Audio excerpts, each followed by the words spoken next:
আসসালামু আলাইকুম। তো গত ৩ দিন ধরে আমি আইসিটির ৫ অধ্যায়ের অ্যালগরিদম ও ফ্লোচার্ট করেছিলাম। ৩ টি ফ্লোচার্ট করানো হয়েছে, অ্যালগরিদম ও ফ্লোচার্ট। আজকে আরেকটি তার ধারাবাহিকতায় শুরু হবে। তো গতদিন আমরা করেছিলাম ত্রিভুজের ক্ষেত্রফল নির্ণয়। আজকে আমরা করব বৃত্তের ক্ষেত্রফল নির্ণয়ের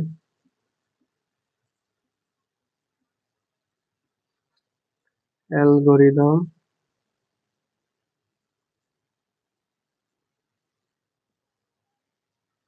ও ফ্লোচার্ট।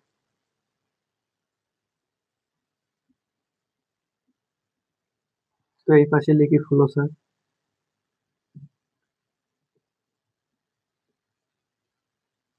আর এই পাশে হলো অ্যালগরিদম।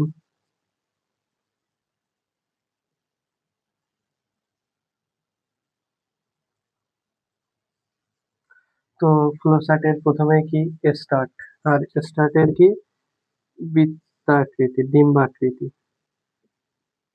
প্রতীক।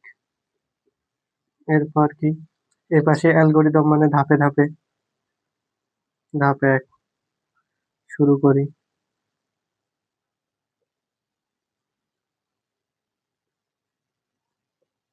ধাপ ২, আগে আমরা ফ্লোচার্টের গুলো লিখবো, তারপরে অ্যালগরিদম লিখবো। তো বৃত্তর ক্ষেত্রে এখানেও কিন্তু বলে দেয়নি, কোনো কিছু বলে দেয়নি যে বৃত্তের ক্ষেত্রফল নির্ণয় কোন কোন দুটো নিয়ে আমরা কিভাবে কি করব। তো বৃত্তের ক্ষেত্রফল নির্ণয়ের সূত্র কি, পাই আর স্কয়ার। এই পাইটা হলো কনস্ট্যান্ট, কনস্ট্যান্ট পাইটা হলো কনস্ট্যান্ট, পাইটা হলো কনস্ট্যান্ট রাশি।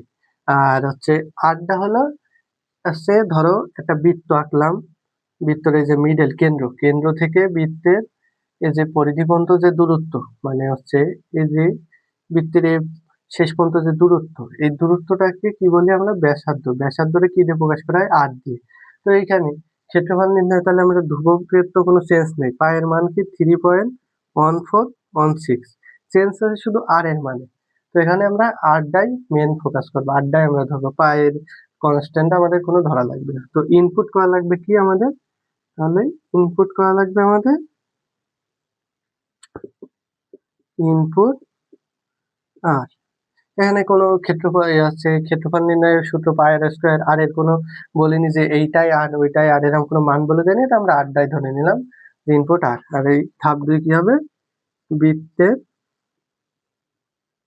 ব্যাসার্ধ, এগুলো মুছে দেওয়াই ভালো। বৃত্তের ব্যাসার্ধ আর ইনপুট করি। ইনপুট করার পরে আমাদের কি কাজ, আমাদের হবে প্রক্রিয়াকরণ কাজ। আর প্রক্রিয়াকরণের চিত্র হচ্ছে আয়তক্ষেত্র। এখন আমাদের হচ্ছে ক্ষেত্রফল মানে এরিয়া। ক্ষেত্রফল নির্ণয়ের সূত্র একটুখানি আগে শিখলাম, পাই আর স্কয়ার। এখন এই পায়ের মানটা আমাদের বসায় দিতে হবে 3.1416। এখানে এরিয়া সমান 3.1416, এটা আর একটু বড় নেওয়া লাগবে আমাদের। আর কালকে আমরা শিখছিলাম যে গুণ থাকলে, এই যে গুণ আর স্কয়ার রয়েছে, গুণ থাকলে আমাদের কি আসে, গুণটা পরিবর্তনে স্টার মতো চিহ্ন হয়। তো এখানে স্টার মতো দিয়ে আর। আর এই যে কখনো কম্পিউটার আর কিবোর্ডে আর স্কয়ার এরম, স্কয়ার স্কয়ার এরম সি ভাষায় কোনো নেই। এগুলোকে কি, আর স্কয়ার মানে কি, স্কয়ার মানে যেটারে স্কয়ার সেটারে ২ বার গুণ, মানে আর স্কয়ার মানে কি, আর গুণ আর। তো এখানে এই গুণ চিহ্নর আবার কি হয় সি ভাষায়, স্টার মতো। তো স্কয়ার যেহেতু হবে না, তাহলে আমরা সেম এরম করে দুটো সংখ্যার গুণ আর এরম দিয়ে দিলাম। তো এইভাবে করলে সি ভাষায় কম্পিউটার বলতে পারে। তা না হলে যদি আমরা এই যে পায়ের মান এরম দিয়ে গুণ চিহ্ন দিয়ে আর স্কয়ার দিতাম, তাহলে সি ভাষায় এর মানে ফলাফলটা আসতো না। তো এইভাবে আমরা করার পরে এর পরের কাজ কি, এর পরের কাজ আগে আমরা অ্যালগরিদম করে আসি। ধাপ ৩, বৃত্তের ক্ষেত্রফল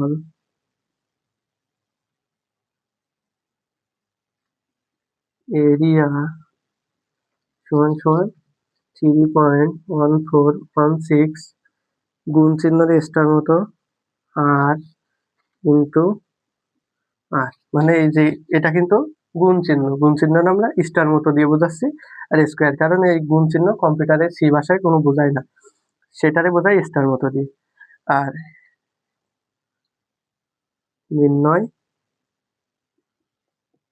করি। এরপর আউটপুট কি, ইনপুট করলাম, আউটপুট প্রক্রিয়াকরণ করলাম, আউটপুট কি প্রিন্ট এরিয়া।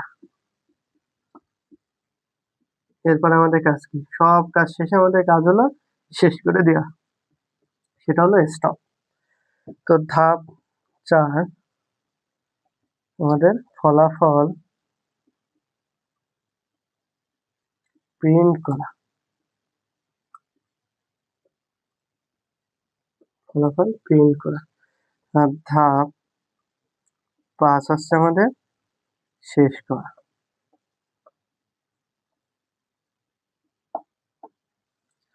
তো আজকের অ্যালগরিদমের ফ্লোচার্ট হলো এই যে এখানে আমাদের নতুন আর একটা নিয়ম আসছে, সেটা হলো যদি স্কোয়ার থাকে, স্কোয়ার মানে কি, ধরো এক্স স্কোয়ার, এক্স স্কোয়ার মানে কি এক্স গুণ এক্স, তো এই গুণ চিহ্ন মানে সি ভাষায় কি স্টার মতো। এই যে আজকে এইটা আমরা নতুন শিখলাম। আর হচ্ছে এর আগে যে আমরা 3টা করে আসছি, দুটি সংখ্যার যোগফল, গড় নির্ণয়, ত্রিভুজের ক্ষেত্রফল, আজকে বৃত্তের ক্ষেত্রফল। তো পর্যায়ক্রমিক এইভাবে আমাদের ক্লাস চলতে থাকবে। তো আপনার যদি ক্লাসগুলো ভালো লাগে অবশ্যই লাইক এবং ফলো করবেন।